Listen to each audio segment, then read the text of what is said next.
जय श्री कृष्णा। आइए सुनते हैं एकादशी पर गीता का यह अध्याय। श्री कृष्ण भगवान बोले, हे पार्थ, मुझ में मन लगा करके मेरे ही आश्रय होकर योगाभ्यास करते हुए मेरे स्वरूप का संशय रहित पूर्ण ज्ञान होगा। सो सुनो, विज्ञान के सहित वह पूर्ण ज्ञान मैं तुम्हें सुनाता हूँ, जिसके जानने से तुमको इस लोक में कुछ जानना शेष न रहेगा। सहस्त्रों मनुष्यों में से कोई एक सिद्ध प्राप्त के लिए यत्न करता है, और उन यत्न करने वाले सिद्धों में से जो कोई भी मुझे ठीक से जान पाता है, पृथ्वी, जल, अग्नि, वायु, आकाश, मन, बुद्धि और अहंकार, यह 8 प्रकार की मेरी प्रकृति माया है। इस प्रकृति को अपरा, अचेतन अर्थात जड़ कहते हैं। और हे महाबाहो, इससे दूसरी प्रकृति चेतन है, जिसने संपूर्ण जगत धारण किया है। इन्हीं दोनों प्रकृतियों से सब प्राणी मात्र उत्पन्न होते हैं। ऐसा जानो, यह प्रकृतियां हम ही से उत्पन्न हुई हैं। इस प्रकार जगत की उत्पत्ति और प्रलय का कारण मैं ही हूँ। हे धनंजय, धागे में जिस प्रकार मणि पिरोई जाती है, उसी भांति यह संसार मुझ में गुथा हुआ है। मुझसे परे और कुछ भी नहीं है। हे कुंती पुत्र, जल में, रस में मैं ही हूँ। चंद्रमा और सूर्य में प्रभा मैं ही हूँ। सब वेदों में प्रणव मैं ही हूँ। आकाश में शब्द तथा पुरुषों में जो पौरुष मैं ही हूँ। हे अर्जुन, पृथ्वी में जो सुगंध है तथा अग्नि में तेज मैं ही हूँ। सब प्राणियों में जीवन और तपस्वियों में तप मैं ही हूँ। हे पार्थ, संपूर्ण प्राणियों में सनातन बीज रूप मुझको ही जानना। बुद्धिमानों में बुद्धि रूप और तेजस्वियों में तेज मैं ही हूँ। हे भारतगर, काम और रोग रहित बलवान पुरुषों में बल और पुरुषों में धर्म के विरुद्ध न जाने वाला काम मैं ही हूँ। जितने सात्विक, राजस, तामस पदार्थ हैं, वे सब मुझसे ही उत्पन्न हुए हैं, परंतु उनमें मैं नहीं रहता हूँ, ये मुझ में है। सत्व, रज, तम, ये तीनों गुणों के भावों से यह सारा संसार मोहित हो रहा है। इस कारण यह इससे परे मुझ अव्यय परमात्मा को नहीं जानता। मेरी यह गुणोमयी और दिव्य माया अत्यंत सुंदर है। जो मुझको अनन्य भाव से भजते हैं, वे इस माया को पार कर जाते हैं। जो पापी, मूढ़, नराधम माया ने जिनका ज्ञान हर लिया है और आसुरी भाव ग्रहण किए हुए मुझको नहीं पाते। हे भारत श्रेष्ठ अर्जुन, 4 प्रकार के मनुष्य मुझको भजते हैं। दुखिया, जिज्ञासु, ऐश्वर्य की कामना करने वाला और ज्ञानी, जिनमें सदा मुझ में एकाग्र चित्त और केवल मेरी, क्योंकि मैं ज्ञानी को अत्यंत प्रिय हूँ और वह मुझको प्रिय है।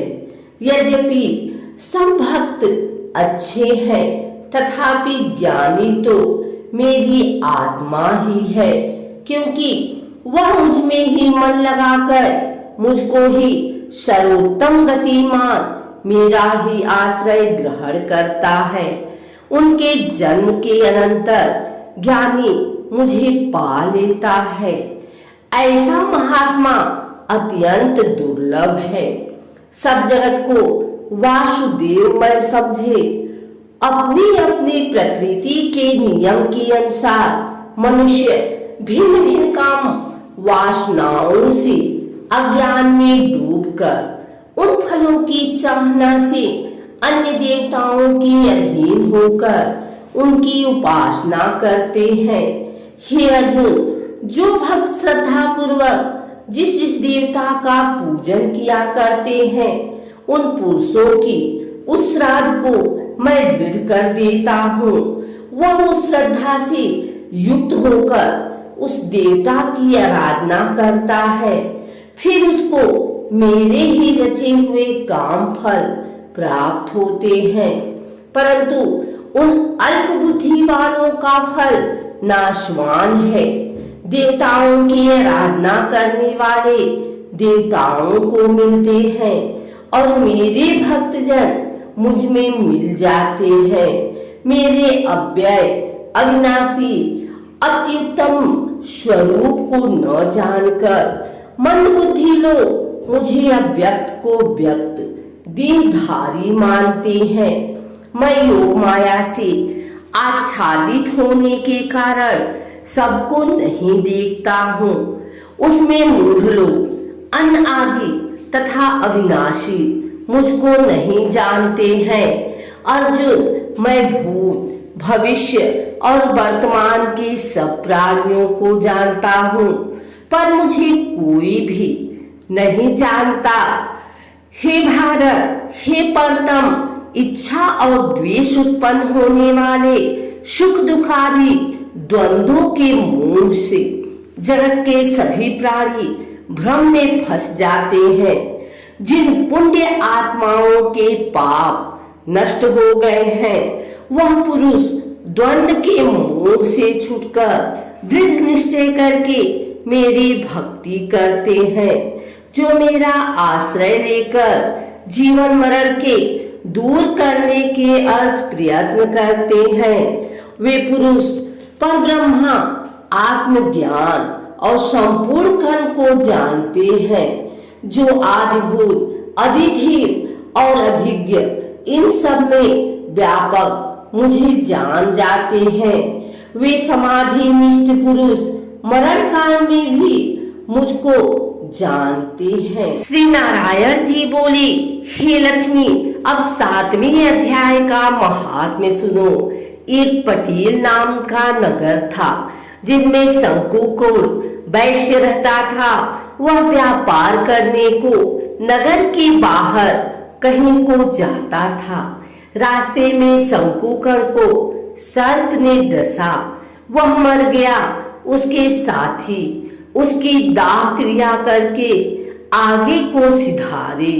जब लौटकर घर में आए, उसके पुत्र ने पूछा, मेरा पिता शंकुकोड़ कहाँ है? उन व्यापारियों ने कहा, तेरे पिता को सर्प ने डसा था, वह मर गया और यह पदार्थ तेरे पिता का है, तू ले ले।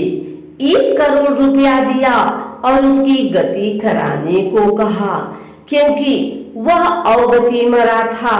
उस बालक ने अपने घर आकर ब्राह्मणों से पूछा कि सर्पदंशी की गति कैसे करानी चाहिए। पंडितों ने कहा, नारायण बलि करवा दो। ऊँट के आटे का पुतला बनाया, चुनिया चढ़ाई, जैसे विधि किया। बहुत ब्राह्मण जिमाए, श्रद्धा पिंड पत्तल करवाया। बाकी द्रव्य जो रहा चारों भाइयों ने बांटा।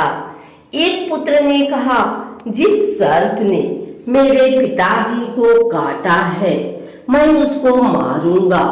उन व्यापारियों से पूछा, वह ठौर मुझे बताओ जहां मेरा पिता शंकुकोड़ मरा है। व्यापारियों ने कहा, चल चलते हैं। वहां ले जाकर खड़ा किया, देखा तो वहां एक बामी है, जिसे कंदलों के साथ खोदने लगा। जब छेद बड़ा हुआ, वहां से सर्प निकला। कहा, तू कौन है, मेरा घर क्यों खोदता है? उस बालक ने कहा, मैं शंकुकर का पुत्र हूँ, जिस सर्प ने मेरे पिता को मारा है, मैं उसको मारूंगा।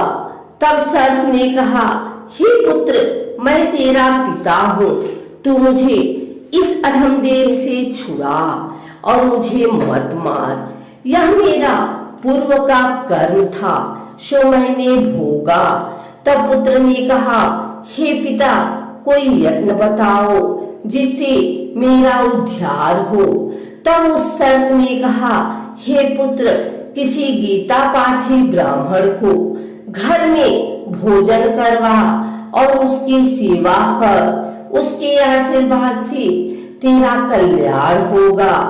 तब उस बालक ने अपने घर और नगर में जितने गीता का पाठ करने वाले थे, तीन सबको बुलाकर गीता जी के 7वें अध्याय का पाठ करवाया और उनको भोजन करवाया।